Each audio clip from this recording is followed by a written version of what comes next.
ਸਤਿ ਸ਼੍ਰੀ ਅਕਾਲ। ਤੁਸੀਂ ਜੁੜੇ ਹੋਏ ਹੋ ਪੰਜਾਬੀ ਰੇਡੀਓ USA ਨਾਲ ਤੇ ਮੈਂ ਹਾਂ ਪ੍ਰਵੀਨ ਸ਼ਰਮਾ ਲੈ ਕੇ ਹਾਜ਼ਰ ਹਾਂ ਪ੍ਰੋਗਰਾਮ ਖਬਰ ਤੇ ਨਜ਼ਰ। ਖਬਰ ਤੇ ਨਜ਼ਰ ਪ੍ਰੋਗਰਾਮ ਦੇ ਵਿੱਚ ਆਪਾਂ ਜੁੜਾਂਗੇ ਮਿੰਟੂ ਗੁਰਸਰੀਗਾ ਜੀ ਦੇ ਨਾਲ ਤੇ ਉਹਨਾਂ ਤੋਂ ਜਾਣਾਂਗੇ ਕਿ ਅਹਿਮ ਖਬਰਾਂ ਬਾਰੇ ਕੁਝ ਖਾਸ ਜਾਣਕਾਰੀਆਂ। ਧੰਨਵਾਦ ਸਾਡੇ ਸਪਾਂਸਰਸ ਦਾ ਜਿਹੜੇ ਜ਼ਰੀਆ ਬਣਦੇ ਨੇ ਇਹਨਾਂ ਪ੍ਰੋਗਰਾਮਾਂ ਨੂੰ ਤੁਹਾਡੇ ਤੱਕ ਪਹੁੰਚਾਉਣ ਦਾ। ਖਾਲਸਾ ਇੰਸ਼ੋਰੈਂਸ ਏਜੰਸੀ ਵਾਲੇ ਪਿਛਲੇ ਕਈ ਦਹਾਕਿਆਂ ਤੋਂ ਇੰਸ਼ੋਰੈਂਸ ਦੀ ਦੁਨੀਆ ਦੇ ਵਿੱਚ ਵਧੀਆ ਸੇਵਾਵਾਂ ਦੇਣ ਦੇ ਲਈ ਜਾਣੇ ਜਾਂਦੇ ਨੇ। ਕਿਸੇ ਵੀ ਤਰ੍ਹਾਂ ਦੀ ਇੰਸ਼ੋਰੈਂਸ ਲੈਣ ਦੇ ਲਈ ਸੰਪਰਕ ਕੀਤਾ ਜਾ ਸਕਦਾ ਹੈ 408-272-2500 ਤੇ। ਟਰਕੀਆਨਾ ਇਮੀਗ੍ਰੇਸ਼ਨ ਲਾਅ ਫਰਮ ਵਾਲੇ ਜੇ ਟਰਕੀਆਨਾ ਇਮੀਗ੍ਰੇਸ਼ਨ ਬਾਬਤ ਕੋਈ ਸਲਾਹ ਕਰਨੀ ਹੈ, ਸਵਾਲ ਹੈ ਤਾਂ 415-909-0503 ਤੇ ਕਾਲ ਕੀਤੀ ਜਾ ਸਕਦੀ ਹੈ। Krishan Dhanota, Yuba City, Baljinder Singh Nijjar, Woodland, Paramjit Kaur Rangi Vacaville, Harnek Singh Pabla Indian ਕੰਜ਼ੀਰੈਂਟਨ, ਗੁਰਮੀਤ ਸਿੰਘ ਧਿਆਨ ਕੌਰ ਸਮਰਾ, ਮੋਡੈਸਟੋ, ਜੱਸੀ ਗਿੱਲ ਪਲੰਬਿੰਗ ਵਾਲੇ, Dharam Singh Bakersfield, GN lube ਵਾਲੇ ਟਰੱਕ ਵਾਸ਼ ਕਰਦੇ ਨੇ, ਆਇਲ ਚੇਂਜ ਦਾ ਵੀ ਕੰਮ ਕਰਦੇ ਨੇ, 에ਅਰ ਬ੍ਰੇਕਾਂ ਦਾ ਤਸੱਲੀ ਬਖਸ਼ ਕੰਮ ਕਰਦੇ ਨੇ, ਨਵੇਂ ਪੁਰਾਣੇ ਟਾਇਰਾਂ ਦਾ ਵੀ ਕੰਮ ਕਰਦੇ ਨੇ। ਲੋਕੇਸ਼ਨ ਹੈ ਸੈਂਤਾ ਨੇਲਾ ਦੀ। ਨਿਮਾ ਸਹੋਤਾ ਦੇ ਨਾਲ ਸੰਪਰਕ ਕਰ ਸਕਦੇ ਹੋ 209-277-0113 ਤੇ। ਵੈਸਟ ਕੋਸਟ ਟਰੱਕ ਸਕੂਲ ਵਾਲੇ ਅਜੀਤ ਟਵਾਲ ਵਧੀਆ ਸਿਖਲਾਈ ਲੈਣ ਦੇ ਲਈ ਸੰਪਰਕ ਕਰ ਸਕਦੇ ਹੋ 559-800-0590 ਤੇ ਜ਼ੈਂਡਰ ਗਰੁੱਪ ਵਾਲੇ ਕਿਸੇ ਵੀ ਤਰ੍ਹਾਂ ਦਾ ਘਰ ਖਰੀਦਣਾ ਜਾਂ ਘਰ ਵੇਚਣਾ ਜਾਂ ਲੈਣਾ ਤੁਸੀਂ ਹੋਮ ਲੋਨ ਤਾਂ 855-905-2575 ਡਾਇਲ ਕਰਕੇ ਇਹਨਾਂ ਦੇ ਵਿੱਚੋਂ ਕਿਸੇ ਵੀ ਤਰ੍ਹਾਂ ਦੀ ਜਿਹੜੀ ਸਰਵਿਸ ਆ ਉਹ ਲੈ ਸਕਦੇ ਹੋ। ਜੁੜਦੇ ਆ ਮਿੰਟੂ ਗੁਰਸਰੇਗਾ ਜੀ ਦੇ ਨਾਲ। ਮਿੰਟੂ ਜੀ ਸਤਿ ਸ਼੍ਰੀ ਅਕਾਲ, ਸਵਾਗਤ ਹੈ ਪੰਜਾਬੀ ਰੇਡੀਓ USA ਤੇ। ਸ਼ੁਕਰੀਆ ਜੀ, ਸਾਰਿਆਂ ਨੂੰ ਸਤਿ ਸ਼੍ਰੀ ਅਕਾਲ ਜੀ। ਮਿੰਟੂ ਜੀ, ਪਹਿਲੀ ਖਬਰ ਦੇ ਵੱਲ ਵਧੀਏ ਤੇ ਸ਼ੁਰੂਆਤ ਕਰ ਲਈਏ ਸ੍ਰੀ ਅਕਾਲ ਤਖਤ ਸਾਹਿਬ ਤੋਂ। ਜਥੇਦਾਰ ਸ੍ਰੀ ਅਕਾਲ ਤਖਤ ਸਾਹਿਬ ਵੱਲੋਂ ਕੌਮ ਦੇ ਨਾਂ ਸੰਦੇਸ਼ ਜਿਹੜਾ ਉਹ ਜਾਰੀ ਕੀਤਾ ਗਿਆ ਜੀ। ਹਾਂਜੀ, ਦੇਖੋ ਅੱਜ ਘੱਲੂਘਾਰਾ ਦੀ ਬਰਸੀ ਸੀਗੀ ਤਾਂ ਜਿੱਦਾਂ ਕਿ ਪਿਛਲੇ ਕੁਝ ਦਿਨਾਂ ਤੋਂ ਦੇਖ ਰਹੇ ਸਾਂ ਬਹੁਤ ਟਾਈਟ ਸਿਕਿਉਰਿਟੀ ਸੀਗੀ ਇਸ ਮਰਤਬਾ। ਤਾਂ ਚਲੋ ਉਹ ਤਾਂ ਸੁੱਖ ਸਾਂਦ ਰਹੀ ਹੈ, ਕੋਈ ਐਸੀ ਵੈਸੀ ਗੱਲ ਨਹੀਂ ਹੋਈ ਤੇ ਇਹਨਾਂ ਨੇ ਸਾਰਾ ਚਲੋ ਆਪਣਾ ਉਗਾ ਲਿਆ। ਪਰ ਐਤਕੀ ਇੱਕ ਗੱਲ ਵੇਖਣ ਵਾਲੀ ਸੀ ਕਿ ਸ਼ਾਇਦ ਪਹਿਲੀ ਵਾਰੀ ਹੋਇਆ ਹੋਏਗਾ ਕਿ ਕੋਈ ਸੀਐਮ ਜਾ ਕੇ ਜਥੇਦਾਰ ਜੀ ਨੂੰ ਮਿਲਦੇ ਆ।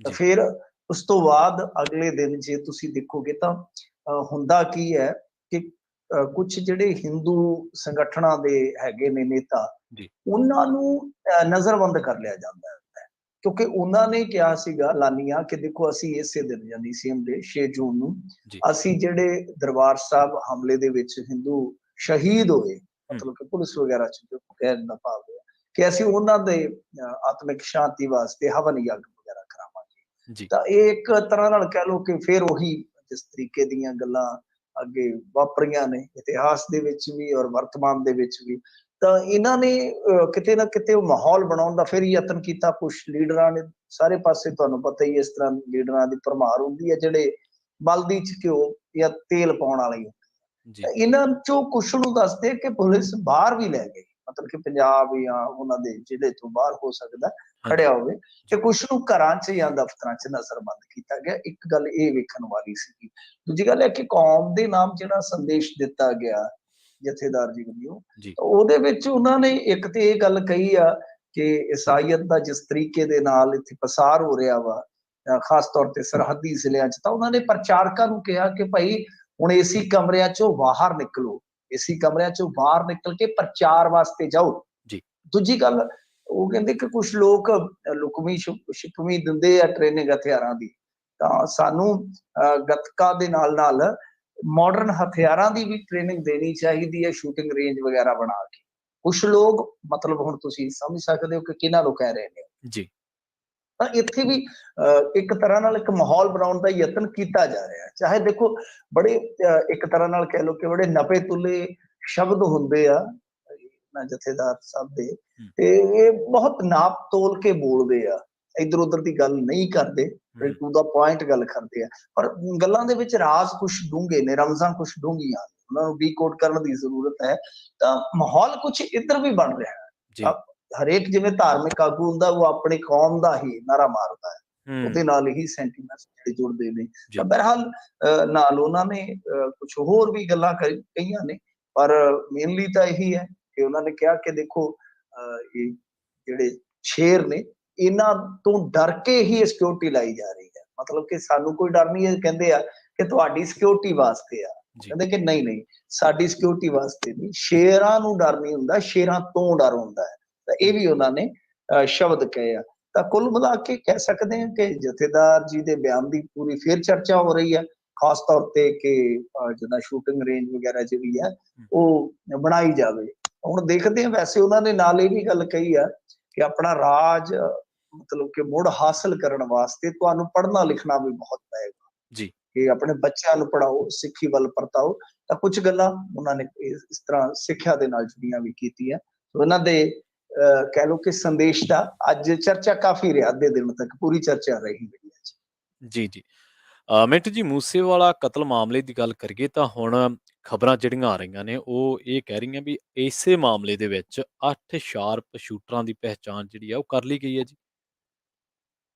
ਦੇਖੋ, ਪਛਾਣ ਜਿਹੜੀ ਆ ਉਹ ਇਹਨਾਂ ਨੇ ਜ਼ਾਹਰ ਵੀ ਕਰ ਦਿੱਤੀ ਆ, ਫੋਟੋਆਂ ਫਾਟੋਆਂ ਉਹ ਜਿਹੜੀਆਂ ਨੇ ਵਾਇਰਲ ਹੋਈਆਂ ਪਈਆਂ। ਜੀ, ਪਰ ਇਹਦੇ ਵਿੱਚ ਹੁਣ ਪਤਾ ਨਹੀਂ ਹੈ ਕਿ ਕਿਹੜੇ ਕਿਹੜੇ ਸ਼ੂਟਰ ਨੇ ਜਾਂ ਕਿਹੜੇ ਕਿਹੜੇ ਮਤਲਬ ਕਿ ਇਹਨਾਂ ਨੂੰ ਪਨਾਹ ਦੇਣ ਵਾਲੇ ਆ, ਕਿਹੜੇ ਕਿਹੜੇ ਸਹਿਯੋਗ ਕਰਨ ਵਾਲੇ ਆ। ਪਰ ਇਹ ਤਾਂ ਮੀਡੀਆ ਹੁਣ ਦਾਅਵਾ ਕਰੀ ਜਾ ਰਿਹਾ ਕਿ ਜੀ 8 ਸ਼ਾਰਪ ਸ਼ੂਟਰ ਇਹਨਾਂ ਦੀ ਪਛਾਣ ਕਰ ਲਈ ਗਈ ਆ। ਜੀ, ਤਾਂ ਗੱਲ ਇਹ ਆ ਕਿ ਜਿਸ ਤਰ੍ਹਾਂ ਦੇ ਨਾਲ ਇਸ ਘਟਨਾ ਨੂੰ ਅੰਜਾਮ ਦਿੱਤਾ ਗਿਆ ਜਾਂ ਇਸ ਕਤਲ ਨੂੰ ਅੰਜਾਮ ਦਿੱਤਾ ਗਿਆ, ਉਹ ਮੈਨੂੰ ਨਹੀਂ ਲੱਗਦਾ ਕਿ ਕੋਈ 5-7 ਬੰਦਿਆਂ ਦਾ ਕੰਮ ਹੈ, ਜਿੰਨੀ ਕੁ ਮੈਨੂੰ ਸਮਝ ਆ ਰਹੀ ਹੈ। ਕਿਉਂਕਿ ਇੱਕ ਹੁਣੇ ਹੀ CCTV ਫੁਟੇਜ ਮੈਂ ਚੈਨਲ ਤੇ ਵੇਖ ਰਿਹਾ ਸਾਂ ਜੀ, ਕਿ ਇੱਕ ਆਲਟੋ ਕਾਰ ਜਿਹੜੀ ਲੁੱਟੀ ਗਈ ਸੀਗੀ, ਖੋਈ ਗਈ, ਹੂੰ, ਉਹ ਜਿੱਥੇ ਸੁੱਟੀ ਗਈ ਸੀ ਲਵਾਰਸ ਹਾਲਤ ਦੇ ਵਿੱਚ, ਜੀ, ਤਾਂ ਉੱਥੋਂ ਕਿਲੋਮੀਟਰ ਪਿਛਾ ਇੱਕ ਪੈਟਰੋਲ ਪੰਪ ਤੇ ਪੈਟਰੋਲ ਪਵਾ ਰਹੀ ਹੈ। ਪਹਿਲੀ ਗੱਲ ਤੇ ਹੈਰਾਨਗੀ ਵਾਲੀ ਗੱਲ ਹੈ ਕਿ ਉਸ ਟਾਈਮ 3:15 ਹੋਏ ਆ, ਮਤਲਬ ਕਿ ਕਤਲ ਕਰਨ ਤੋਂ ਬਾਅਦ, ਹੱਤਿਆ ਕਰਨ ਤੋਂ ਬਾਅਦ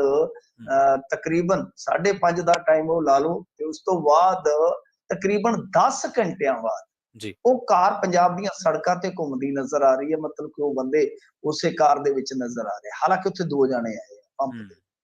ਹੁਣ ਇਹ ਬੜਾ ਵੱਡਾ ਸਵਾਲ ਹੈ ਕਿ ਕਿਲੋਮੀਟਰ ਉਰੇ ਤੇਲ ਪਵਾ ਕੇ 1500 ਦਾ ਅੱਗੇ ਜਾ ਕੇ ਕਾਰ ਸੁੱਟ ਦੇਣੀ। ਜੀ, ਤਾਂ ਇਹਦਾ ਹੁਣ ਜੇ ਅਰਥ ਕੱਢੀਏ ਤਾਂ ਕਾਫੀ ਡੂੰਘਾ ਲੱਗਦਾ ਹੈ। ਹੋ ਸਕਦਾ ਹੈ ਕਿ ਉਸ ਟਾਈਮ ਉਨੀ ਕਰੋੜਾਂ ਥਾਣੀ, ਪਹਿਲੀ ਗੱਲ ਤੇ ਕਿ 10 ਘੰਟਿਆਂ 'ਚ ਤੁਸੀਂ ਉਹਨਾਂ ਨੂੰ ਰੋਕ ਨਹੀਂ ਸਕੇ, ਵੱਡੀ ਗੱਲ ਹੈ। ਜੀ, 10 ਘੰਟੇ ਉਹ ਪੰਜਾਬ ਦੀਆਂ ਸੜਕਾਂ ਤੇ ਫਿਰਦੇ ਰਹੇ। ਸੈਕਿੰਡ ਚੀਜ਼ ਇਹ ਆ ਕਿ ਮੈਨੂੰ ਜਿੰਨਾ ਕੁ ਲੱਗ ਰਿਹਾ CCTV ਦੇਖ ਕੇ ਕਿ ਉਹ ਗੱਡੀ ਉੱਥੇ ਸੁੱਟਣ ਤੇ ਇਹ ਤਾਂ ਜ਼ਾਹਰ ਹੀ ਹੈ, ਵੈਸੇ ਉਹ ਗੱਡੀ ਸੁੱਟਣ ਦਾ ਉਹਨਾਂ ਦਾ ਜਿਹੜਾ ਇਰਾਦਾ ਉਦੋਂ ਹੀ ਬਣਿਆ ਹੋਏਗਾ ਨਾ ਜਦੋਂ ਗੱਡੀ ਕੋਈ ਦੂਸਰੀ ਆਈ ਹੋਏ। ਤਾਂ ਇਹਦਾ ਮਤਲਬ ਇਹ ਹੈ ਕਿ ਤੁਸੀਂ ਹਿਸਾਬ ਲਾ ਲਓ ਕਿ ਪਹਿਲਾਂ ਪਨਾਹ ਦੇਣ ਵਾਲੇ ਕਿੰਨੇ ਹੋ ਗਏ ਜਿਨ੍ਹਾਂ ਨੇ ਗੱਡੀਆਂ ਪਹੁੰਚਾਈਆਂ। ਇਹ ਕਤਲ ਏਦਾਂ ਨਹੀਂ ਹੁੰਦੇ, ਹੱਤਿਆਵਾਂ ਏਦਾਂ ਨਹੀਂ ਹੁੰਦੀਆਂ ਕਿ ਹਥਿਆਰ ਲੱਦ ਕੇ ਤੇ ਜਿਵੇਂ ਰੌਕ ਹੋ ਰਹੀਆਂ ਹਾਲੀਵੁੱਡ ਦੀਆਂ ਫਿਲਮਾਂ ਸ਼ੂਟ ਕਰਦੇ ਫਿਰਦੇ ਮੋਢਿਆਂ ਤੇ ਲੱਦ ਕੇ, ਏਦਾਂ ਨਹੀਂ ਹੁੰਦੀਆਂ। ਗੱਡੀ ਦੇ ਵਿੱਚ ਅਸਲਾ ਨਹੀਂ ਹੁੰਦਾ, ਕਈ ਵਾਰ ਅਸਲਾ ਇੱਕ ਖਾਸ ਥਾਂ ਤੇ ਪਹੁੰਚਾਇਆ ਜਾਂਦਾ ਹੈ, ਇੱਕ ਬੰਦਾ ਹੀ ਜਾ ਕੇ ਫੜਾ ਦਿੰਦਾ ਹੈ। ਫਿਰ ਕੰਮ ਹੋਣ ਤੋਂ ਬਾਅਦ ਉਹ ਅਸਲਾ ਇੱਕ ਬੰਦਾ ਵਾਪਸ ਲੈ ਕੇ ਜਾਂਦਾ ਕਿਸੇ ਤਰੀਕੇ ਨਾਲ, ਐ ਨਹੀਂ ਹੈ ਕਿ ਸੜਕਾਂ ਤੇ ਘੁੰਮੀ ਜਾਊਗੇ ਉਹ। ਸੋ ਇਹ ਜਿਹੜੀ ਕਹਾਣੀ ਮੈਨੂੰ ਤੇ ਲੱਗਦਾ ਕਿ ਕਾਫੀ ਲੰਬੀ ਚੌੜੀ ਜਾਏਗੀ, ਔਰ ਇਹਦੇ ਵਿੱਚ ਬੰਦੇ ਖਾਸੇ ਹੋਣਗੇ। ਹੋ ਸਕਦਾ ਹੈ ਕਿ ਕੋਈ 30 ਹੋਣ, 40 ਹੋਣ, ਕਿਸੇ ਨੇ ਕਿਸੇ ਤਰੀਕੇ ਦਾ ਰੋਲ ਅਦਾ ਕੀਤਾ, ਕਿਸੇ ਨੇ ਕਿਸੇ ਤਰੀਕੇ ਦਾ ਰੋਲ ਅਦਾ ਕੀਤਾ। ਤਾਂ ਇਹਦਾ ਮਤਲਬ ਇਹ ਹੈ ਕਿ ਬਹੁਤ ਵੱਡੇ ਪੱਧਰ ਤੇ ਪਲੈਨਿੰਗ ਹੋਈ ਹੈ, ਕੋਈ ਛੋਟੀ ਗੱਲ ਨਹੀਂ ਹੈ। ਖੈਰ ਦੇਖਦੇ ਹੁਣ ਅੱਗੇ ਕੀ ਬਣਦਾ। 8 ਸ਼ਾਰਪ ਸ਼ੂਟਰਾਂ ਦੀ ਪਛਾਣ ਦੀ ਨਾਲ ਗੱਲ ਕਹੀ, ਇਹਦੇ ਵਿੱਚ 2 ਪੰਜਾਬ ਦੇ ਨੇ ਮੇਰੇ ਖਿਆਲ ਦੇ ਨਾਲ, ਕੁਛ 2 ਮਹਾਰਾਸ਼ਟਰ ਦੇ ਆ, 2 ਕੁਝ ਸ਼ਾਇਦ ਹਰਿਆਣੇ ਦੇ ਆ, ਬਾਕੀ ਰਾਜਸਥਾਨ ਦੇ ਆ, ਕਈ ਸਟੇਟਾਂ ਦੇ ਆ। ਜਿਹੜੀ ਗੱਲ ਅਸੀਂ ਕਹਿੰਦੇ ਆਏ ਆ, ਸ਼ੁਰੂ ਤੋਂ ਕਹਿੰਦੇ ਆਏ ਆ, ਮੈਂ ਤੇ ਹੁਣ ਤੇ ਕਈ ਸਾਲ ਹੋ ਗਏ ਨੇ ਕਿ ਇਹ ਇਸ ਤਰ੍ਹਾਂ ਦਾ ਇੱਕ ਨੈਕਸਸ ਬਣ ਚੁੱਕਾ ਵਾ ਕਿ ਜਿਹੜਾ ਕੱਲੇ ਪ੍ਰਦੇਸ਼ ਹੀ ਨਹੀਂ, ਹੁਣ ਤਾਂ ਦੇਸ਼ ਤੋਂ ਵੀ ਅੱਗੇ ਚਲੇ ਗਿਆ। ਹੁਣ ਤੇ ਕੌਮਾਂਤਰੀ ਰੂਪ ਧਾਰਨ ਕਰ ਗਿਆ। ਇਹਨੂੰ ਏਦਾਂ ਤੁਸੀਂ ਠੱਲ ਨਹੀਂ ਪਾ ਸਕਦੇ, ਬਹੁਤ ਜ਼ਬਰਦਸਤ ਪਲੈਨਿੰਗ ਕਰਨੀ ਪਏਗੀ ਤੁਹਾਨੂੰ। ਉਹਦੇ 'ਚ ਜਦ ਤੱਕ ਕੇਂਦਰ ਇਨਵੋਲਵ ਨਹੀਂ ਹੋਏਗਾ ਬਹੁਤ ਔਖਾ ਹੋ ਜਾਂਦਾ। ਸੋ ਇਹ ਸਾਫ਼ ਹੈ ਕਿ ਜੇ ਇਹਨਾਂ ਦੀ ਕਹਾਣੀ ਨੂੰ ਸੱਚ ਮੰਨ ਲਈਏ ਤਾਂ ਇਹ ਇੰਟਰਸਟੇਟ ਗਰੋਹਬਾਜ਼ੀ ਦਾ ਮਸਲਾ ਬਣ ਜਾਏਗਾ। ਤਾਂ ਦੂਸਰੇ ਪਾਸੇ ਰਾਹੁਲ ਗਾਂਧੀ ਦਾ ਐਲਾਨ ਹੋ ਗਿਆ ਕਿ ਕੱਲ ਨੂੰ ਆਉਣਗੇ ਮੂਸਾ ਪਿੰਡ ਦੇ ਵਿੱਚ।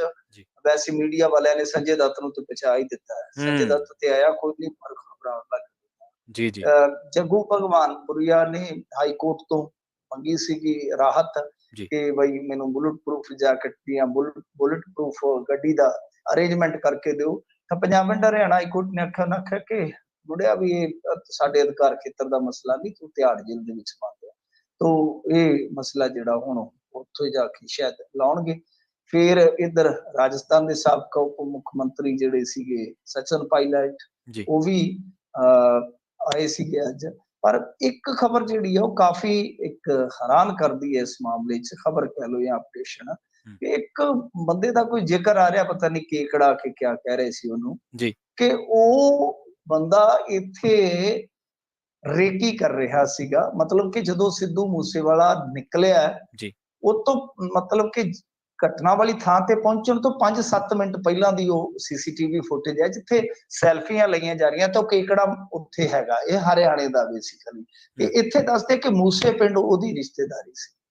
ਜੀ ਤਾਂ ਇਹ ਸ਼ੱਕੀ ਹੁਣ ਪਾਇਆ ਜਾ ਰਿਹਾ ਕਿ ਸ਼ਾਇਦ ਸਭ ਤੋਂ ਅਖੀਰ ਤੇ ਇਹਨੇ ਹੀ ਸਿਗਨਲ ਕੀਤਾ ਹੈ, ਤਾਂ ਇਹਨੇ ਹੀ ਰੇਕੀ ਕਰਕੇ ਤੇ ਮੁੜ ਕੇ ਸੀਆਈਡੀ ਦਿੱਤੀ ਹੈ। ਇਹ ਕਾਫੀ ਵੱਡਾ ਮਾਜਰਾ ਹੋ ਜਾਂਦਾ ਕਿ ਮੂਸੇ ਪਿੰਡ ਦੇ ਵਿੱਚ ਆ ਕੇ ਹੀ ਰੇਕੀ ਕਰਨ ਵਾਲੇ ਠਹਿਰਦੇ ਰਹੇ, ਔਰ ਫਿਰ ਕਿੰਨੇ ਚਿਰ ਤੋਂ ਸਨ। ਇਹ ਇੱਕ ਬੜਾ ਵੱਡਾ ਸਵਾਲ ਹੋ ਜਾਏਗਾ, ਔਰ ਇੱਥੇ ਫਿਰ ਤੁਸੀਂ ਦੇਖੋਗੇ ਕਿ ਤੁਹਾਡੀ ਜਿਹੜੀ ਇੰਟੈਲੀਜੈਂਸੀ ਹੈ ਕਿ ਉਹਦਾ ਰੋਲ ਕਿਸ ਤਰ੍ਹਾਂ ਦਾ ਰਿਹਾ ਇਸ ਸਾਰੇ ਮਾਮਲੇ ਹੂੰ। ਸਿੱਧੂ ਸਾਹਿਬ ਜਿੱਦਾਂ ਦੇ ਜੇਲ੍ਹ ਗਏ ਆ, ਤਬੀਅਤ ਉਹਨਾਂ ਦੀ ਸਿਹਤ ਜਿਹੜੀ ਹੈ ਕਾਫੀ ਨਾਸਾਜ਼ ਰਹਿੰਦੀ ਆ। ਹੁਣ ਦੱਸਦੇ ਆ ਵੀ ਟੈਸਟ ਕਰਵਾਉਣ ਦੇ ਲਈ ਪਟਿਆਲਾ ਜੇਲ੍ਹ ਤੋਂ ਪੀਜੀਆਈ ਭੇਜ ਦਿੱਤਾ ਗਿਆ।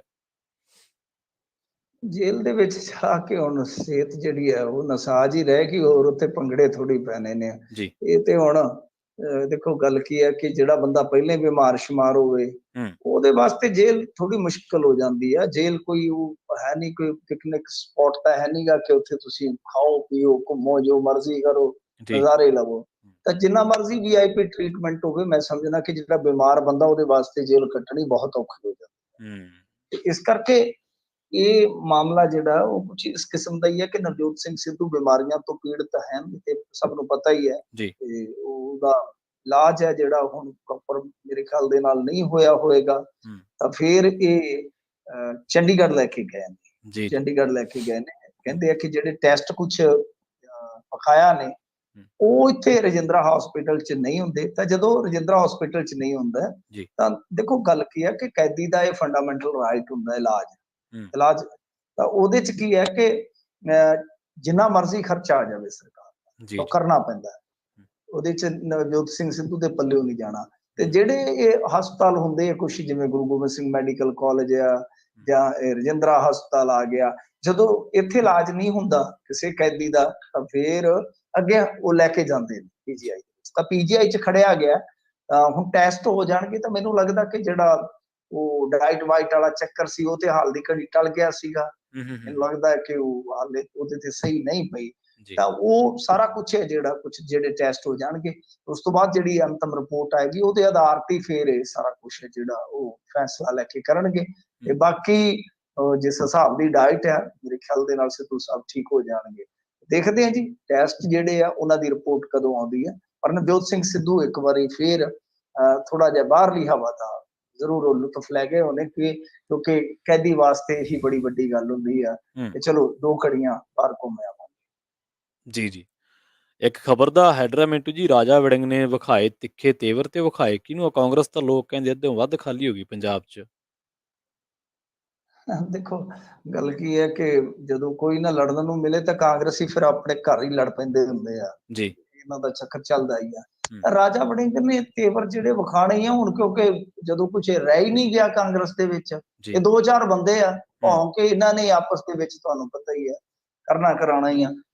ਅਸਲ 'ਚ ਕੀ ਹੈ ਕਿ ਰਾਜਾ ਵੜਿੰਗ ਇਸ ਚੀਜ਼ ਨੂੰ ਸਮਝ ਗਿਆ ਕਿ ਬਾਈ ਸਿੱਧੂ ਸਟਾਈਲ ਹੀ ਚੱਲੇਗਾ, ਮੇਰਾ ਸਿੱਧਾ ਸਟਾਈਲ ਹੀ ਚੱਲੇਗਾ, ਨਹੀਂ ਤਾਂ ਮੇਰੇ ਪੈਰ ਜਿਹੜੇ ਛੇਤੀ ਕੀਤੇ ਲੱਗਣ ਨਹੀਂ ਦੇਣੇ ਇਹਨਾਂ ਨੇ। ਤੇ ਜਿਹੜਾ ਪੰਜਾਬ ਮਾਮਲਿਆਂ ਦਾ ਇੰਚਾਰਜ ਹੈ ਹਰੀਸ਼ ਚੌਧਰੀ, ਤੇ ਉਹਨੂੰ ਮੁੱਖ ਤੌਰ ਤੇ ਕਹਿ ਲਓ ਕਿ ਨਿਸ਼ਾਨੇ ਤੇ ਲੈ ਕੇ ਜਾਂ ਉਹਦੇ ਕੰਨਾਂ ਚੋਂ ਕੱਢਣ ਵਾਸਤੇ ਹੁਸ਼ਿਆਰਪੁਰ ਦੇ ਵਿੱਚ ਰਾਜਾ ਵੜਿੰਗ ਨੇ ਆਖਿਆ ਕਿ ਕਾਂਗਰਸ ਦੇ ਵਿੱਚ ਸਾਰਿਆਂ ਨੇ ਮੈਨੂੰ ਕਿਹਾ ਕਿ 3 ਸਾਲ ਦੇ ਵਿੱਚ ਹੀ ਤੈਨੂੰ ਹਟਾ ਦੇਣਗੇ, ਪਰ ਇਹ ਹਟਾ ਵੀ ਦਿੰਦੇ ਨੇ। ਉਹਨੇ ਕਿਹਾ ਕਿ ਇੰਨਾ ਕਚਾਵਾ ਵੀ ਨਹੀਂ, 3 ਸਾਲ 'ਚ ਪੱਕਾ ਕੰਮ ਕਰ ਜੂੰਗਾ, ਇਸ ਤੋਂ ਬਾਅਦ ਜੇ ਮੈਨੂੰ ਹਟਾਇਆ ਤਾਂ ਫਿਰ ਕਾਂਗਰਸੀ ਇਹਨਾਂ ਨੂੰ ਸਵਾਲ ਕਰਨਗੇ। ਵੈਸੇ ਵਰਡਿੰਗ ਕੁਛ ਹੋਰ ਵੀ ਬੋਲੀ ਜਾਂਦੇ ਜਿਵੇਂ ਬੋਲਦਾ ਹੁੰਦਾ ਰਾਜਾ ਵੜਿੰਗ। ਤਾਂ ਕਹਿਣ ਦਾ ਭਾਵ ਇਹ ਹੈ ਕਿ ਰਾਜਾ ਵੜਿੰਗ ਤੇਵਰ ਵਿਖਾ ਰਿਹਾ ਕਾਂਗਰਸ ਦੀ ਹਾਈ ਕਮਾਨ ਨੂੰ, ਦਿਖਾ ਰਿਹਾ ਕਿ ਬਈ ਮੈਨੂੰ ਫੁੱਲ ਸਮਾਂ ਦਿਓ, 5 ਸਾਲ 5 ਸਾਲ ਮੈਨੂੰ ਪੂਰਾ ਸਮਾਂ ਦਿਓ। ਪਰ ਗੱਲ ਇਹ ਹੈ ਕਿ ਰਾਜਾ ਵੜਿੰਗ ਗੱਲ ਬਣਾ ਪਾਏਗਾ ਕਿ ਨਹੀਂ, ਇਹ ਸਭ ਤੋਂ ਵੱਡਾ ਮਸਲਾ ਹੈ। ਠੀਕ ਹੈ, ਰਾਜਾ ਵੜਿੰਗ ਬਹੁਤ ਜ਼ਿਆਦਾ ਐਕਟਿਵਿਜ਼ਮ ਕਰਦਾ ਹੈ, ਬਹੁਤ ਜ਼ਿਆਦਾ ਰਾਜਾ ਵੜਿੰਗ ਮਿਹਨਤ ਕਰਦਾ ਨਜ਼ਰ ਆਉਂਦਾ ਹੈ ਜ਼ਮੀਨੀ ਪੱਧਰ ਤੇ, ਪਰ ਕੀ ਕਾਂਗਰਸ ਉੱਥੋਂ ਤੱਕ ਪਹੁੰਚ ਸਕੇਗੀ ਜਿੱਥੇ ਅਮਰਿੰਦਰ ਸਿੰਘ ਨੇ 2017 ਚ ਲਿਜਾ ਕੇ ਤੇ ਕਾਂਗਰਸ ਜਿਹੜੀ ਸੀਗੀ ਮੁੜ ਕੇ ਫੇਰ ਹਾਸ਼ੀਏ ਵੱਲ ਨੂੰ ਤੱਕਣੀ ਸਟਾਰਟ ਕਰ ਦਿੱਤੀ। ਅਮਰਿੰਦਰ ਸਿੰਘ ਦੀ ਟੀਮ ਜਿਹੜੀ ਸੀ ਉਹ ਲਗਾਤਾਰ ਫੇਲ ਕਰਦੀ ਗਈ। ਤਾਂ ਉਹਦੇ ਵਾਸਤੇ ਕੋਈ ਸਭ ਤੋਂ ਵੱਡੀ ਗੱਲ ਜਿਹੜੀ ਹੁੰਦੀ ਹੈ, ਬੁਨਿਆਦੀ ਗੱਲ ਹੁੰਦੀ ਹੈ ਕਿ ਤੁਹਾਡੀ ਯੂਨਿਟੀ ਕਿਹੋ ਜਿਹੀ ਆ, ਤੁਹਾਡੀ ਏਕਤਾ ਕਿਹੋ ਜਿਹੀ ਆ। ਉਹ ਤਾਂ ਮੈਨੂੰ ਨਹੀਂ ਲੱਗਦਾ ਕਿ ਹੁਣ ਜਿੱਦਾਂ ਨਵਜੋਤ ਸਿੰਘ ਸਿੱਧੂ ਆ, ਫਿਰ ਜੇ ਤੁਸੀਂ ਕਾਂਗਰਸ ਦੇ ਵਿੱਚ ਜਿਹੜੇ ਬਚੇ ਨੇ, ਮਨਪ੍ਰੀਤ ਬਾਦਲ ਦਾ ਕਿੱਥੇ ਪਤਾ ਤੁਹਾਨੂੰ, ਕਿੱਥੇ ਫਿਰਦੇ ਹੋ ਜੀ, ਕਿਸੇ ਨੂੰ ਕੋਈ ਪਤਾ ਨਹੀਂ। ਮੈਨੂੰ ਕੋਈ ਬਠਿੰਡੇ ਤੋਂ ਬੰਦਾ ਦੱਸ ਰਿਹਾ ਸੀ ਕਿ ਸ਼ਾਇਦ ਅੱਜ ਕੱਲ ਵਿਦੇਸ਼ ਦੇ ਵਿੱਚ ਹੈ, ਇਹ ਵੀ ਨਹੀਂ ਪਤਾ ਕਿਹੜੇ ਦੇਸ਼ ਦੇ ਵਿੱਚ। ਅੱਛਾ, ਚੰਨੀ ਕਿੱਥੇ ਨੇ ਜੀ, ਸਾਬਕਾ ਮੁੱਖ ਮੰਤਰੀ ਨੇ ਉਹ, ਮਤਲਬ ਕਿ ਕਾਂਗਰਸ ਦੇ, ਅੱਜ ਕਿੱਥੇ ਨੇ ਉਹ ਜੀ। ਇਸੇ ਤਰ੍ਹਾਂ ਹੋਰ ਬਹੁਤ ਸਾਰੇ ਲੀਡਰ ਆ, ਜੇ ਤੁਸੀਂ ਆਲੇ ਦੁਆਲੇ ਦੇਖੋਗੇ ਆਉਣ ਵਾਲੇ ਸਮੇਂ ਦੇ ਵਿੱਚ, ਜਿਵੇਂ ਗਾਣਾ ਸੀ ਆਉਣ ਵਾਲਾ ਟਾਈਮ ਤੇਰੇ ਬਾਈ ਦਾ, ਤੇ ਇੱਧਰ ਆਉਣ ਵਾਲਾ ਟਾਈਮ ਅਮਿਤ ਸ਼ਾਹ ਦਾ ਵੀ ਹੈ ਨਾ। ਉਹ ਜਿਹੜੇ ਕੋਈ ਬਚੇ ਆ ਮਾੜੇ ਮੋਟੇ, ਹੋ ਸਕਦਾ ਉਧਰ ਨੂੰ ਚੜ ਜਾਣਾ ਜੀ। ਇੱਥੇ ਤਾਂ ਆਪਣਾ ਦਫੜੀ ਹੁਣੀ ਮੱਚ ਗਈ ਆ, ਇਲੈਕਸ਼ਨ ਤੇ ਹਾਲੇ ਬਹੁਤ ਦੂਰ ਨੇ।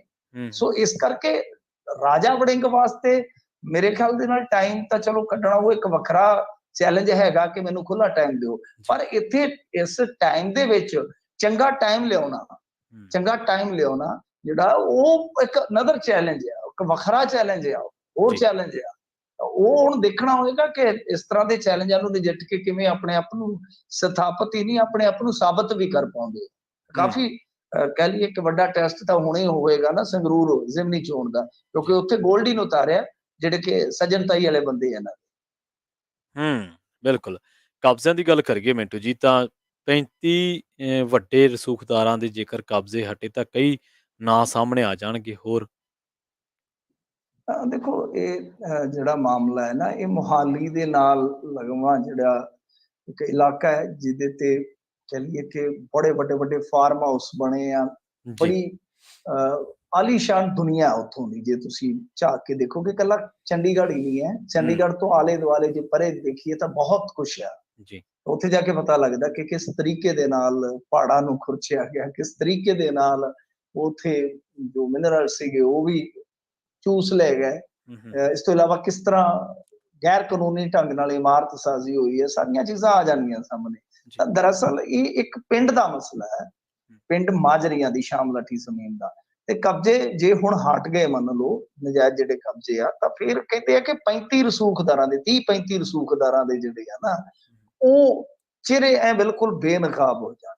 ਮਸਲਾ ਕੁਛ ਇਉਂ ਆ ਕਿ 83-84 ਦੀ ਜਮਾਬੰਦੀ ਜਿਹੜੀ ਦੱਸਦੀ ਹੈ ਪਿੰਡ ਮਾਜਰੀਆਂ ਦੀ, ਸ਼ਾਮਲਾਟ ਜ਼ਮੀਨ ਦਾ ਜਿਹੜਾ ਰਕਬਾ ਸੀ 3603 ਏਕੜ 3 ਕਨਾਲਾ 13 ਮੀਟਰ, ਤੇ ਇਹਦੇ ਵਿੱਚ ਪਹਾੜੀਆਂ ਵਾਲਾ ਵੀ ਜਿਹੜਾ ਇਲਾਕਾ ਸੀਗਾ ਉਹ ਰਕਬਾ ਲਾ ਲਓ 2172 ਏਕੜ, ਮਤਲਬ ਕਿ 2172 ਏਕੜ 7 ਕਨਾਲ 1 ਮੀਟਰ, ਜਦੋਂ ਕਿ 499 ਏਕੜ 1 ਕਨਾਲ 10 ਮੀਟਰ ਖੇਤਰ ਚੋ ਦੇ ਵਿੱਚ ਪੈਂਦਾ। ਚੋ ਜਿਹੜਾ ਹੁੰਦਾ ਤਾਂ 1991 ਚ ਮੁਰੱਬਾਬੰਦੀ ਮਹਿਕਮੇ ਨੇ ਇੰਤਕਾਲ ਨੰਬਰ 2206 ਅਨੁਸਾਰ ਇਸ ਜ਼ਮੀਨ ਨੂੰ 168 ਹਿੱਸੇਦਾਰਾਂ ਵਿੱਚ ਵੰਡ ਦਿੱਤਾ। ਇਸ ਜ਼ਮੀਨ ਦਾ ਖੇਵਟਾਂ ਦਾ ਸਾਂਝਾ ਰਕਬਾ ਸੀ, ਤੇ ਇਹਦਾ ਜਿਹੜਾ ਵੱਡਾ ਖੇਤਰ ਸੀ ਉਹ ਮੈਂ ਜਿਵੇਂ ਕਿਹਾ ਕਿ ਕੁਝ ਏਰੀਆ ਪਹਾੜਾਂ ਦਾ ਸੀ। ਤੇ ਦੋਸ਼ ਇਹ ਆ ਕਿ 2016-17 ਚ ਨਾਇਬ ਤਹਿਸੀਲਦਾਰ ਨੇ ਇਸ ਜ਼ਮੀਨ ਦੀ ਤਕਸੀਮ ਹੀ ਗਲਤ ਢੰਗ ਨਾਲ ਕਰਕੇ ਉਹ ਜਿਹੜੀ ਹਿੱਸੇਦਾਰੀ ਸੀ ਉਹਨੂੰ ਮਾਲਕੀਅਤ ਚ ਤਬਦੀਲ ਕਰ ਦਿੱਤਾ। ਜਦ ਕਿ ਦੇਖੋ ਗੱਲ ਇਹ ਆ ਕਿ ਇਸ ਜ਼ਮੀਨ ਦੇ ਵਿੱਚ ਪਹਾੜ ਸੀਗੇ, ਤਾਂ ਸੰਭਵ ਹੈ ਕਿ ਇੰਨੀ ਜਲਦੀ ਤੇ ਤਕਸੀਮ ਹੋ ਹੀ ਨਹੀਂ ਸਕਦੀ, ਤੇ ਆਮ ਜਿਹੜਾ ਬੰਦਾ ਛੋਟੀ ਮੋਟੀ ਜ਼ਮੀਨ ਦੀ ਜਾਣਕਾਰੀ ਰੱਖਦਾ ਉਹਨੂੰ ਵੀ ਪਤਾ ਹੋਏਗਾ ਜੀ। ਸੋ ਇਹ ਆਪਣੇ ਆਪ ਦੇ ਵਿੱਚ ਸਾਰਾ ਗੜਬੜ ਝਾਲਾ ਹੋਇਆ, ਤੇ ਇਹ ਜਿਹੜੀ ਹੁਣ ਮਤਲਬ ਕਿ ਗੈਰ ਕਾਨੂੰਨੀ ਢੰਗ ਨਾਲ ਇਹ ਸਾਰਾ ਕੁਛ ਹੈ ਜਿਹੜਾ ਕੀਤਾ ਗਿਆ।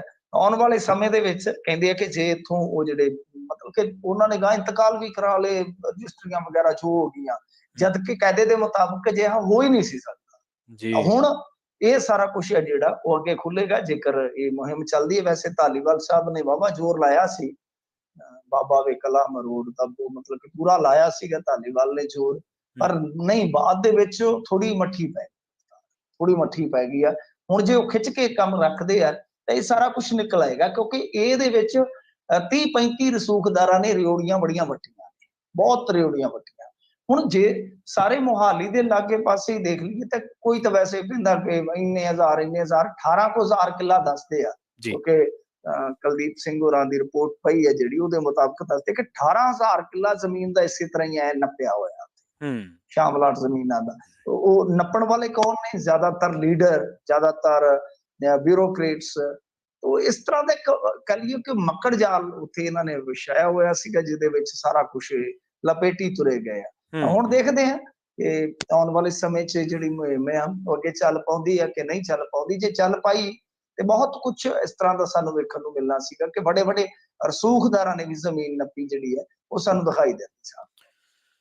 ਤੇ ਅਗਲੀ ਖਬਰ ਵੱਲ ਵਧੀਏ ਮਿੰਟੂ ਜੀ, ਗੱਲ ਕਰੀਏ ਬੀਬੀ ਨੂਪਰ ਸ਼ਰਮਾ ਦੀ। ਭਾਜਪਾ ਨੇ ਦੱਸਦੇ ਉਹਨੂੰ ਸਸਪੈਂਡ ਵੀ ਕਰਤਾ ਹੈ, ਪੈਗੰਬਰ ਤੇ ਵਿਵਾਦਤ ਟਿੱਪਣੀਆਂ ਜਿਹੜੀਆਂ ਕੀਤੀਆਂ ਸੀ। ਪਰ ਹੁਣ ਇੱਥੋਂ ਤੱਕ ਵੀ ਗੱਲਾਂ ਜਾ ਵੜੀਆਂ ਵੀ ਖਾੜੀ ਮੁਲਕਾਂ ਨਾਲ ਜਿਹੜੇ ਕੂਟਨੀਤਿਕ ਸਬੰਧ ਆ ਉਹ ਵੀ ਉੱਥੋਂ ਤੱਕ ਵੀ ਪ੍ਰਭਾਵਿਤ ਹੋ ਸਕਦੇ ਆ। ਅੱਗੇ ਵੀ ਇਸੇ ਤਰ੍ਹਾਂ ਇੱਕ ਪ੍ਰੋਪੇਗੈਂਡਾ ਇਹਨਾਂ ਨੇ ਤੋਰਿਆ ਸੀਗਾ 1.5-2 ਸਾਲ ਪਹਿਲਾਂ, ਤੇ ਉਦੋਂ ਵੀ ਉਹਨਾਂ ਨੇ ਬੜਾ ਇਹਨਾਂ ਨੂੰ ਵਰਜਿਆ ਕਿ ਇਹੋ ਜਿਹੀਆਂ ਹਰਕਤਾਂ ਨਾ ਕਰਿਆ ਕਰੋ। ਉਦੋਂ ਵੀ ਪ੍ਰਧਾਨ ਮੰਤਰੀ ਨੂੰ ਖੁਦ ਅਰਬ ਦੇਸ਼ ਦੇ ਵਿੱਚ ਕਿਸੇ 'ਚ ਲੱਗਦਾ ਫੋਨ ਕਾਲ ਕਰਨੀ ਪਈ ਸੀ। ਤਾਂ ਗੱਲ ਇਹ ਆ ਕਿ ਕਰਦਾ ਕੋਈ ਆ, ਭਰਦਾ ਕੋਈ ਆ। ਗੱਲ ਤੇ ਦੇਣੀ ਜਿਹੜੇ ਹੁਕਮਰਾਨ ਆ ਉਹਨਾਂ ਨੂੰ ਆਉਂਦੀ ਆ। ਪਹਿਲੀ ਗੱਲ ਇਹ ਆ ਕਿ ਇਸ ਬੀਬੀ ਨੇ ਲਾਅ ਕੀਤਾ, ਬਹੁਤ ਤਕੜੀ ਪੜ੍ਹਾਈ ਹੈ ਇਹਦੀ। ਮੈਨੂੰ ਲੱਗਦਾ ਲੰਡਨ ਵਾਲਾ ਜਿਹੜਾ ਇਕਨੋਮਿਕਸ ਸਕੂਲ ਹੈ ਉਹਦੇ 'ਚ ਵੀ ਪੜ੍ਹਾਈ ਕੀਤੀ ਹੋਈ ਹੈ। ਤਾਂ ਬਹੁਤ ਜ਼ਬਰਦਸਤ ਪੜ੍ਹਾਈ ਹੈ ਇਹਦੀ। ਤੇ ਮੈਨੂੰ ਲੱਗਦਾ ਕਿ ਇਹੋ ਜਿਹੀ ਪੜ੍ਹਾਈ ਕਿਉਂ ਇਹ ਖੂਹ 'ਚ ਹੀ ਪਾ ਲੈਂਦੇ ਨੇ ਸਾਰੀ ਕਰਾ ਕੇ। ਦੇਖੋ ਗੱਲ ਕੀ ਹੈ ਕਿ ਇੱਕ ਚੀਜ਼ ਦੀ ਨਾ ਸਮਝ ਬਣਾਉਣੀ ਪੈਂਦੀ ਆ।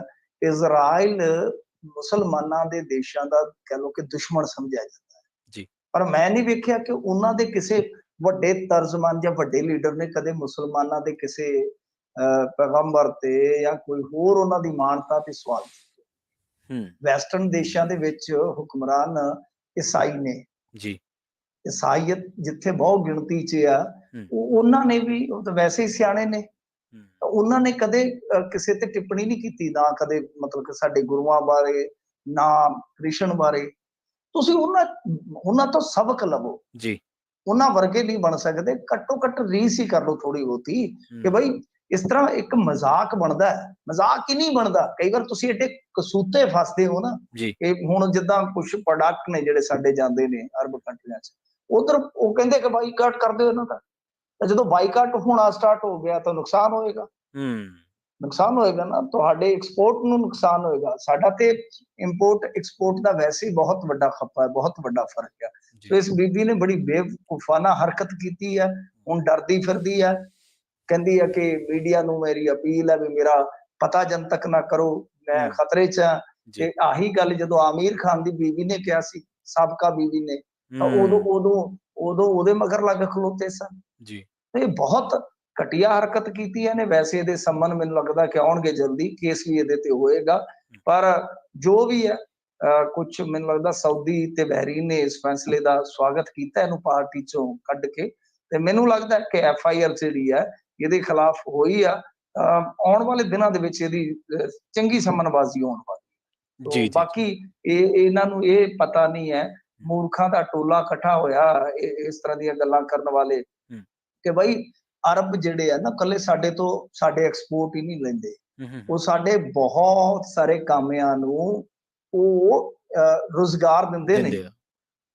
ਸਾਊਦੀ ਅਰਬ ਦੇ ਵਿੱਚ ਕਿੰਨੇ ਲੱਖ ਨੇ ਸਾਡੇ ਕਾਮੇ, UAE 'ਚ ਹੋਣਗੇ, ਮਿਆਂਮਾਰ 'ਚ, ਕਿੰਨੇ ਮੁਸਲਮਾਨ ਦੇਸ਼ਾਂ ਦੇ ਵਿੱਚ ਕਿੰਨੇ ਲੱਖ ਕਾਮੇ ਸਾਡੇ ਹੋਣਗੇ। ਜੇ ਇੱਥੋਂ ਤੱਕ ਕਹਾਣੀਆਂ ਚੱਲੀਆਂ, ਕਈ ਵਾਰ ਰਿਸ਼ਤੇ ਜਿਹੜੇ ਖਰਾਬ ਹੋ ਜਾਂਦੇ ਨੇ। ਅਕਲ ਕਰਨੀ ਚਾਹੀਦੀ ਹੈ, ਪਰ ਅਕਲ ਦੇ ਦੁਸ਼ਮਣ ਬਣ ਬੈਠੇ ਆ ਤੇ ਅਕਲ ਦੀ ਗੱਲ ਨਾ ਕਰਨੀ ਚਾਹੀਦੀ। ਜੀ। ਮਿੰਟੂ ਜੀ, ਬਹੁਤ ਬਹੁਤ ਧੰਨਵਾਦ ਇਹਨਾਂ ਖਾਸ ਜਾਣਕਾਰੀਆਂ ਦੇ ਲਈ। ਜੀ ਸ਼ੁਕਰੀਆ ਜੀ। ਇਹ ਸਨ ਆਪਣੇ ਨਾਲ ਮਿੰਟੂ ਗੁਰਸਰੀਗਾ ਜੀ, ਜਿਨ੍ਹਾਂ ਦੇ ਨਾਲ ਆਪਾਂ ਨੂਪਰ ਸ਼ਰਮਾ ਤੋਂ ਲੈ ਕੇ ਤੇ ਹੋਰ ਕਈ ਅਹਿਮ ਖਬਰਾਂ ਬਾਰੇ ਚਰਚਾ ਕੀਤੀ ਹੈ। ਉਹਨਾਂ ਨੇ ਆਪਾਂ ਨੂੰ ਪੜਚੋਲ ਦੱਸੀ ਹੈ, ਤਬਸਰਾ ਦਿੱਤਾ ਹੈ ਖਬਰਾਂ ਦਾ। ਤਾਂ ਇੱਥੇ ਹੁਣ ਆਪਾਂ ਰੁਕਾਂਗੇ ਇੱਕ ਛੋਟੇ ਜਿਹੇ ਬ੍ਰੇਕ ਦੇ ਲਈ। ਕਿਤੇ ਨਾ ਜਾਏ, ਜੁੜੇ ਰਹੋ ਪੰਜਾਬੀ ਰੇਡੀਓ USA ਦੇ ਨਾਲ। ਬ੍ਰੇਕ ਤੋਂ ਪਾਰ ਆਪਾਂ ਕੁਝ ਹੋਰ ਅਹਿਮ ਖਬਰਾਂ ਬਾਰੇ ਵੀ ਤੁਹਾਨੂੰ ਖਾਸ ਜਾਣਕਾਰੀਆਂ ਦਿੰਦੇ ਚੱਲਾਂਗੇ। ਮਿਲਦੇ ਹਾਂ ਇੱਕ ਛੋਟੇ ਜਿਹੇ ਬ੍ਰੇਕ ਤੋਂ ਬਾਅਦ।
ਬ੍ਰੇਕ ਤੋਂ ਬਾਅਦ ਇੱਕ ਵਾਰ ਮੁੜ ਤੋਂ ਤੁਹਾਡਾ ਸਾਰਿਆਂ ਦਾ ਸਵਾਗਤ ਹੈ ਪ੍ਰੋਗਰਾਮ ਖਬਰ ਤੇ ਨਜ਼ਰ ਦੇ ਵਿੱਚ। ਮੈਂ ਹਾਂ ਪ੍ਰਵੀਨ ਸ਼ਰਮਾ।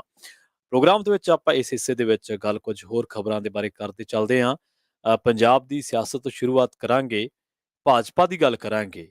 ਭਾਜਪਾ ਨੇ ਮਿਸ਼ਨ ਪੰਜਾਬ ਦਾ ਆਗਾਜ਼ ਕਰ ਦਿੱਤਾ ਹੈ, ਜਿਸ ਦੇ ਤਹਿਤ ਆਗਾਮੀ 2024 ਦੀਆਂ ਲੋਕ ਸਭਾ ਚੋਣਾਂ ਸੰਬੰਧੀ ਸਕੀਮਾਂ ਜਿਹੜੀਆਂ ਨੇ ਉਹ ਕੀਤੀਆਂ ਗਈਆਂ ਨੇ ਤੇ ਕਾਂਗਰਸ ਦੇ 4 ਸਾਬਕਾ ਮੰਤਰੀਆਂ ਤੇ ਅਕਾਲੀ ਦਲ ਦੇ ਸਾਬਕਾ ਵਿਧਾਇਕਾਂ ਦੀ ਸ਼ਮੂਲੀਅਤ ਤੋਂ ਬਾਅਦ ਭਾਜਪਾ ਦੀ ਲੀਡਰਸ਼ਿਪ ਆਪਣੇ ਆਪ ਨੂੰ ਮਜ਼ਬੂਤ ਮਹਿਸੂਸ ਕਰਨ ਲੱਗੀ ਹੈ। ਕੇਂਦਰੀ ਗ੍ਰਹਿ ਮੰਤਰੀ ਅਮਿਤ ਸ਼ਾਹ ਨੇ ਕਾਂਗਰਸੀ ਕਿਲੇ ਨੂੰ ਸੰਨ ਲਾ ਕੇ ਪਾਰਟੀ ਵਰਕਰਾਂ ਦੇ ਹੌਸਲੇ ਵਧਾ ਦਿੱਤੇ ਨੇ। ਭਾਜਪਾ ਨੇ ਪੰਜਾਬ ਦੇ ਵਿੱਚ ਮੁੱਖ ਪਾਰਟੀ ਬਣਨ ਦੀਆਂ ਤਿਆਰੀਆਂ ਵਿੱਢ ਦਿੱਤੀਆਂ ਨੇ। ਸੂਬੇ ਦੇ ਵਿੱਚ ਸੁਨੀਲ ਜਾਖੜ ਦੇ ਬਾਰੇ ਕਿਹਾ ਜਾ ਰਿਹਾ ਹੈ ਕਿ ਉਹਨਾਂ ਦੀ ਭੂਮਿਕਾ ਅਹਿਮ ਰਹੇਗੀ।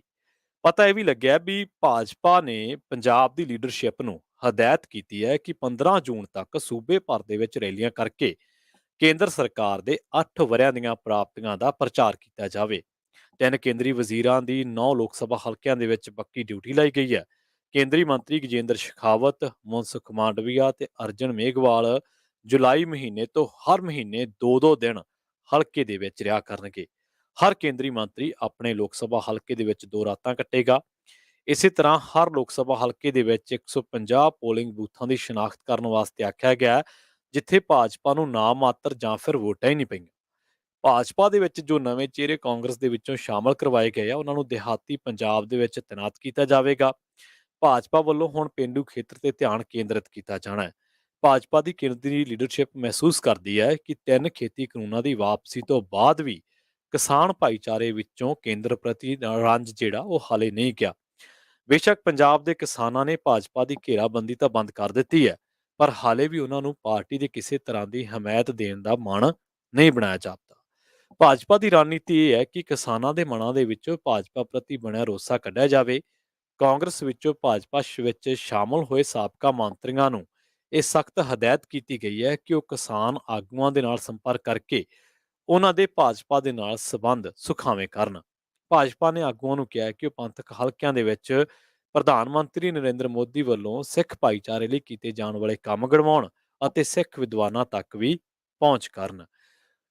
ਅਕਾਲੀ ਦਲ ਦੇ ਬਾਰੇ ਕਿਹਾ ਜਾ ਰਿਹਾ ਹੈ ਕਿ ਕੇਂਦਰੀ ਗ੍ਰਹਿ ਮੰਤਰੀ ਅਮਿਤ ਸ਼ਾਹ ਨੇ ਕਿਹਾ ਸੀਗਾ ਕਿ ਹਿੰਦੂ ਸਿੱਖ ਏਕਤਾ ਦੇ ਲਈ ਹੁਣ ਉਹ ਪੰਜਾਬ ਦੇ ਵਿੱਚ ਅੱਗੇ ਹੋ ਕੇ ਕੰਮ ਕਰਨਗੇ।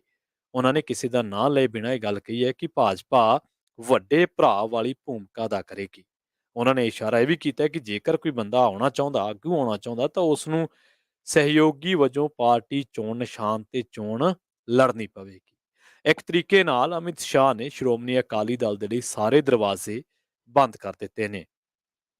ਵੈਸੇ ਇਹ ਪੰਜਾਬ ਦੇ ਸਿਆਸੀ ਹਲਕਿਆਂ ਦੇ ਵਿੱਚ ਚਰਚਾਵਾਂ ਪਹਿਲਾਂ ਵੀ ਸੀ ਕਿ ਭਾਜਪਾ ਜੋ ਅਕਾਲੀ ਦਲ ਦੀ ਹਾਲਤ ਹੈ, ਤਾਂ ਭਾਜਪਾ ਆਉਣ ਵਾਲੇ ਦਿਨਾਂ ਦੇ ਵਿੱਚ ਕੁਝ ਕਾਂਗਰਸੀ ਭ੍ਰਿਸ਼ਟ ਚਿਹਰਿਆਂ ਨੂੰ ਸ਼ਾਮਲ ਕਰਕੇ ਪੰਜਾਬ ਦੇ ਵਿੱਚ ਆਪਣਾ ਦਬਦਬਾ ਵਧਾਉਣ ਦੀ ਕੋਸ਼ਿਸ਼ ਜ਼ਰੂਰ ਕਰੇਗੀ। ਪਰ ਇੱਥੇ ਇੱਕ ਗੱਲ ਨੋਟ ਕਰਨ ਵਾਲੀ ਹੈ ਕਿ ਭਾਜਪਾ ਨੂੰ ਇੰਨਾ ਜ਼ਰੂਰ ਪਤਾ ਹੈ ਕਿ ਪੰਜਾਬ ਦੇ ਕਿਸਾਨੀ ਨਾਲ ਜੁੜੇ ਲੋਕ, ਖਾਸ ਕਰਕੇ ਪੇਂਡੂ ਖੇਤਰ ਜਿਹੜਾ, ਉਹ ਭਾਜਪਾ ਤੋਂ ਦੂਰ ਹੀ ਰੱਖਦਾ ਹੈ। ਤੇ ਦੂਜੀ ਗੱਲ ਇਹ ਆ ਵੀ ਉਹਨਾਂ ਨੂੰ ਇਹ ਵੀ ਪਤਾ ਹੈ ਵੀ ਜਿਹੜੇ ਸਿੱਖ ਹਲਕਿਆਂ ਦੇ ਵਿੱਚ ਭਾਜਪਾ ਦੀ ਜਿਹੜੀ ਛਵੀ ਹੈ ਉਹ ਕੀ ਬਹੁਤੀ ਚੰਗੀ ਨਹੀਂ ਹੈ। ਇਸ ਕਰਕੇ ਸਿੱਖ ਵਿਦਵਾਨਾਂ ਉੱਤੇ ਡੋਰੇ ਪਾਉਣ ਦੀ ਜਿਹੜੀ ਆ ਕੋਸ਼ਿਸ਼ ਉਹ ਕੀਤੀ ਜਾ ਰਹੀ ਹੈ ਲਗਾਤਾਰ। ਸੋ ਉਹੀ ਗੱਲਾਂ ਹੋ ਰਹੀਆਂ ਨੇ ਜਿਹੜੀਆਂ ਗੱਲਾਂ ਤੇ ਆਪਾਂ ਇਸੇ ਪਲੇਟਫਾਰਮ ਤੋਂ ਅੱਜ ਤੋਂ ਸਾਲ ਡੇਢ ਸਾਲ ਪਹਿਲਾਂ ਚਰਚਾਵਾਂ ਕਰਦੇ ਰਹੇ ਹਾਂ। ਖਾਸ ਕਰਕੇ ਉਦੋਂ ਜਦੋਂ ਕਾਂਗਰਸ ਦੇ ਮੰਤਰੀਆਂ ਦੇ ਨਾਂ ਲਗਾਤਾਰ ਫਾਈਲਾਂ ਈਡੀ, ਸੀਬੀਆਈ, ਆਈਟੀ ਦੇ ਵਿੱਚ ਆ ਰਹੇ ਸੀ ਭ੍ਰਿਸ਼ਟਾਚਾਰ ਲੋਕਾਂ ਦੇ। ਭ੍ਰਿਸ਼ਟਾਚਾਰ ਬੰਦੇ ਲਈ ਹਮੇਸ਼ਾ 2 ਹੀ ਰਾਹ ਬਚਦੇ ਹੁੰਦੇ ਆ, ਜਾਂ ਤਾਂ ਸਰੈਂਡਰ ਕਰ ਦਿਓ ਤੇ ਜਾਂ ਫਿਰ ਨਤੀਜੇ ਭੁਗਤੋ, ਡੂ ਔਰ ਡਾਈ। ਤੇ ਭਾਜਪਾ ਦੇ ਬਾਰੇ ਤੁਹਾਨੂੰ ਪਤਾ ਹੀ ਆ ਕਿ ਪਹਿਲਾਂ ਚੀਜ਼ਾਂ ਨੂੰ ਰੋਕਣਾ ਨਹੀਂ, ਉਸ ਤੋਂ ਬਾਅਦ ਉਹਨਾਂ ਚੀਜ਼ਾਂ ਨੂੰ ਕੈਸ਼ ਕਰਕੇ ਫਾਈਲ ਕੋਲੇ ਰੱਖ ਕੇ ਤੇ ਫਿਰ ਜਿਹੜਾ ਉਹ ਉਹਦੇ ਤੇ ਕੰਮ ਕਢਾਇਆ ਜਾਂਦਾ ਹੈ। ਕਾਂਗਰਸ ਦੇ ਕਿੰਨੇ ਚਿਹਰੇ, ਕੈਪਟਨ ਤੋਂ ਲੈ ਕੇ ਰਾਣਾ ਗੁਰਮੀਤ ਸਿੰਘ ਸੋਢੀ, ਫਤਿਹਜੰਗ ਬਾਜਵਾ, ਸੁਨੀਲ ਜਾਖੜ, ਕੇਵਲ ਢਿੱਲੋਂ, ਬਲਬੀਰ ਸਿੰਘ ਸਿੱਧੂ ਦੇ ਭਰਾ, ਕਿੰਨੇ ਚਿਹਰੇ ਜਿਹੜੇ ਆ ਕਾਂਗਰਸ ਦੇ ਉਹ ਇਸ ਵੇਲੇ ਭਾਜਪਾ ਦੇ ਵਿੱਚ ਚਲੇ ਗਏ ਆ। ਉਹਨਾਂ ਦੀਆਂ ਕਮਜ਼ੋਰੀਆਂ ਕੀ ਨੇ ਜਾਂ ਉਹਨਾਂ ਨੂੰ ਭਵਿੱਖ ਕੀ ਦਿੰਦਾ, ਇਹ ਉਹ ਦੱਸ ਸਕਦੇ ਆ। ਪਰ ਹਾਂ, ਇੰਨਾ ਜ਼ਰੂਰ ਹੈ ਕਿ ਫਾਈਲਾਂ ਦੇ ਚਰਚੇ ਲਗਾਤਾਰ ਸੁਣਦੇ ਰਹੇ ਆ ਵੀ ਕਿਹੜੀਆਂ ਫਾਈਲਾਂ ਕਿਹਦੇ ਕੋਲੇ ਆ। ਕਾਂਗਰਸ ਲਈ ਵੱਡਾ ਝਟਕਾ ਹੈ। ਕਾਂਗਰਸ ਲਈ ਝਟਕਾ ਇਹ ਹੈ ਕਿ ਮਾਲਵਾ ਖਿੱਤੇ ਦੇ ਵਿੱਚ ਹੁਣ ਰਾਜਾ ਵੜਿੰਗ ਤੋਂ ਬਿਨਾਂ ਕੋਈ ਵੱਡਾ ਚਿਹਰਾ ਕਾਂਗਰਸ ਕੋਲੇ ਨਹੀਂ ਰਿਹਾ। ਮਨਪ੍ਰੀਤ ਬਾਦਲ ਬਾਰੇ ਜਿਵੇਂ ਮਿੰਟੂ ਜੀ ਚਰਚਾ ਕਰਕੇ ਹੀ ਹਟਿਆ ਵੀ ਉਹਨਾਂ ਬਾਰੇ ਪਤਾ ਨਹੀਂ ਉਹ ਕਿੱਥੇ ਨੇ ਜਾਂ ਕਿੱਥੇ ਜਾਣਗੇ। ਮਾਝੇ ਦੇ ਵਿੱਚ ਕੁਝ ਮਜ਼ਬੂਤ ਆਗੂ ਜ਼ਰੂਰ ਆ। ਸੁਨੀਲ ਜਾਖੜ ਪਹਿਲਾਂ ਹੀ ਭਾਜਪਾ ਦੇ ਵਿੱਚ ਚਲੇ ਗਏ ਆ। ਇਸ ਤੋਂ ਇਲਾਵਾ ਮਾਲਵੇ ਦੇ ਵਿੱਚੋਂ ਕੋਈ ਹੋਰ ਜਿਹੜੇ ਚਿਹਰੇ ਸੀਗੇ, ਕੇਵਲ ਢਿੱਲੋਂ ਬਾਰੇ ਕਿਹਾ ਜਾਂਦਾ, ਪਰ ਕੇਵਲ ਢਿੱਲੋਂ 2 ਚੋਣਾਂ ਹਾਰ ਚੁੱਕੇ ਆ। ਇੱਕ ਐਮਪੀ ਦੀ ਤੇ ਇੱਕ ਐਮਐਲਏ ਦੀ ਲਗਾਤਾਰ। ਤੇ ਉਸ ਤੋਂ ਬਾਅਦ ਨਵਜੋਤ ਸਿੰਘ ਸਿੱਧੂ ਆ ਜਿਹੜੇ ਉਹ ਪਟਿਆਲਾ ਜੇਲ੍ਹ ਦੇ ਵਿੱਚ ਸਜ਼ਾ ਕੱਟ ਰਹੇ ਨੇ। ਸਾਬਕਾ ਮੁੱਖ ਮੰਤਰੀ ਚਰਨਜੀਤ ਚੰਨੀ ਬਾਰੇ ਵੀ ਕਿਹਾ ਜਾ ਰਿਹਾ ਕਿ ਅੱਜ ਕੱਲ੍ਹ ਉਹ ਚੁੱਪ ਨੇ। ਸੋ ਕਾਂਗਰਸ ਦੀ ਅੱਪਰ ਲੇਅਰ ਤਾਂ ਤਕਰੀਬਨ ਕਹਿ ਸਕਦੇ ਹਾਂ ਕਿ ਹੁਣ ਭਾਜਪਾ ਦੇ ਵਿੱਚ ਚਲੀ ਗਈ ਹੈ। ਇਹ ਅੱਪਰ ਲੇਅਰ ਜਿਹਦੇ ਕਰਕੇ ਅੱਜ ਕਾਂਗਰਸ ਦੀ ਆਹ ਹਾਲਤ ਹੈ, ਭਾਜਪਾ ਦੀ ਬੇੜੀ ਬੰਨੇ ਲਾਏਗੀ ਜਾਂ ਨਹੀਂ ਲਾਏਗੀ, ਇਹ ਇੱਕ ਵੱਡਾ ਸਵਾਲ ਹੈ ਤੇ ਇਹਦਾ ਜਿਹੜਾ ਜਵਾਬ ਹੈ ਉਹ ਭਵਿੱਖ ਦੇ ਗਰਭ ਦੇ ਵਿੱਚ ਹੈ। ਨਸ਼ਿਆਂ ਦੇ ਮਾਮਲੇ ਦੇ ਵਿੱਚ ਜਦੋਂ ਇੱਕ ਵਿਧਾਇਕ ਨੂੰ ਸਵਾਲ ਕੀਤੇ ਗਏ ਤਾਂ ਉਦੋਂ ਫਿਰ ਉਹਨੇ ਜਿਹੜਾ ਆਪਣਾ ਆਪ ਗਵਾ ਦਿੱਤਾ। ਮਹਿਸ ਪਿੰਡ ਦੀ ਘਟਨਾ ਹੈ। ਨਾਭਾ ਦੇ ਵਿੱਚ ਇਹ ਪਿੰਡ ਪੈਂਦਾ ਹੈ। ਜਦੋਂ ਨਸ਼ਿਆਂ ਖਿਲਾਫ ਜਾਗਰੂਕਤਾ ਕੈਂਪ ਦੇ ਵਿੱਚ ਨਾਭਾ ਦੇ ਵਿਧਾਇਕ ਨੂੰ ਤਿੱਖੇ ਸਵਾਲਾਂ ਦਾ ਸਾਹਮਣਾ ਕਰਨਾ ਪਿਆ ਸੀ ਤੇ ਇੱਥੋਂ ਦੇ ਪਿੰਡ ਦੇ ਇੱਕ ਵਸਨੀਕ ਸਰਕਾਰੀ ਮੁਲਾਜ਼ਮ ਨੇ ਮਾਈਕ ਤੇ ਆ ਕੇ ਵਿਧਾਇਕ ਨੂੰ ਸ਼ੋਸ਼ੇਬਾਜ਼ੀ ਛੱਡ ਕੇ ਨਸ਼ੇ ਦੇ ਮੁੱਦੇ ਦੀ ਗੰਭੀਰਤਾ ਨੂੰ ਸਮਝਣ ਦੀ ਅਪੀਲ ਕੀਤੀ ਸੀ ਤਾਂ ਵਿਧਾਇਕ ਸਾਹਿਬ ਭੜਕ ਗਏ। ਉਹਨਾਂ ਨੂੰ ਬੜੀ ਮੁਸ਼ਕਲ ਦੇ ਨਾਲ ਸ਼ਾਂਤ ਕੀਤਾ ਗਿਆ। ਇਹਦੀ ਵੀਡੀਓ ਲਗਾਤਾਰ ਵਾਇਰਲ ਹੋ ਰਹੀ ਹੈ ਤੇ ਗੁਰਪ੍ਰੀਤ ਵੜੈਚ ਜਿਹੜੇ ਸਰਕਾਰੀ ਅਧਿਆਪਕ ਨੇ ਉਹ ਕਹਿੰਦੇ ਕਿ ਵਿਧਾਇਕ ਨੂੰ ਅਸੀਂ ਸਿਰਫ ਇੰਨਾ ਹੀ ਸਵਾਲ ਕੀਤਾ ਸੀਗਾ ਕਿ ਇਸ ਪਿੰਡ ਦੇ ਵਿੱਚ ਨਸ਼ੇ ਦੇ ਦੈਂਤ ਨੇ ਕਿੰਨੇ ਘਰ ਜਿਹੜੇ ਆ ਉਹ ਬਰਬਾਦ ਕਰ ਛੱਡੇ ਆ ਤੇ ਹੁਣ ਤਾਂ ਬੱਚੇ ਵੀ ਇਹਦੀ ਚਪੇਟ ਦੇ ਵਿੱਚ ਆ ਰਹੇ ਆ। ਤੇ ਉਹ ਕਹਿੰਦੇ ਵੀ ਇਸ ਤੋਂ ਬਾਅਦ ਫਿਰ ਵਿਧਾਇਕ ਦੇ ਮਾਣ ਗੁੱਸੇ ਦੇ ਵਿੱਚ ਆ ਗਏ ਤੇ ਮੋਹਤਬਰਾਂ ਨੇ ਫਿਰ ਬੜੀ ਮੁਸ਼ਕਲ ਦੇ ਨਾਲ ਵਿਧਾਇਕ ਸਾਹਿਬ ਨੂੰ ਸ਼ਾਂਤ ਕੀਤਾ ਤੇ ਵਿਧਾਇਕ ਨੇ ਕਿਹਾ ਵੀ ਫਿਰ ਸਰਕਾਰ ਜਿਹੜੀ ਆ ਉਹ ਨਸ਼ਿਆਂ ਦੇ ਮਾਮਲੇ ਤੇ ਪੂਰੀ ਗੰਭੀਰ ਹੈ। ਵਿਧਾਇਕ ਸਾਹਿਬ ਗੰਭੀਰ ਨਹੀਂ, ਉਹ ਗੱਲ ਵੱਖਰੀ ਹੈ। ਸੋ ਇਹਦੀ ਵੀਡੀਓ ਦੀ ਲਗਾਤਾਰ ਚਰਚਾ ਜਿਹੜੀ ਆ ਉਹ ਹੈਗੀ ਆ। ਜਾਂਦੇ ਜਾਂਦੇ ਤੁਹਾਡੇ ਨਾਲ ਹੋਰ ਖਾਸ ਜਾਣਕਾਰੀਆਂ ਸਾਂਝੀਆਂ ਕਰਦੇ ਚੱਲੀਏ। ਲੰਘੇ ਦਿਨੀ ਸੈਨ ਫਰਾਂਸਿਸਕੋ ਦੇ ਵਿੱਚ ਜੋ ਸ਼ਹੀਦਾਂ ਦੇ ਸਰਤਾਜ ਪੰਜਵੇਂ ਪਾਤਸ਼ਾਹ ਸ੍ਰੀ ਗੁਰੂ ਅਰਜਨ ਦੇਵ ਜੀ ਦੇ ਸ਼ਹੀਦੀ ਪੁਰਬ ਨੂੰ ਸਮਰਪਿਤ ਤੇ ਉਸ ਤੋਂ ਬਾਅਦ ਤੀਜਾ ਘੱਲੂਘਾਰਾ 1984 ਸਿੱਖ ਕਤਲੇਆਮ ਦੇ ਸ਼ਹੀਦਾਂ ਤੇ ਉਸ ਤੋਂ ਬਾਅਦ ਸਿੱਖ ਪੰਥ ਦੇ ਵਿੱਚ ਜਿੰਨੇ ਵੀ ਸ਼ਹੀਦ ਹੋਏ ਆ ਉਹਨਾਂ ਨੂੰ ਸਮਰਪਿਤ ਨਗਰ ਕੀਰਤਨ ਜਿਹੜੇ ਆ ਸਜਾਏ ਗਏ ਸਨ।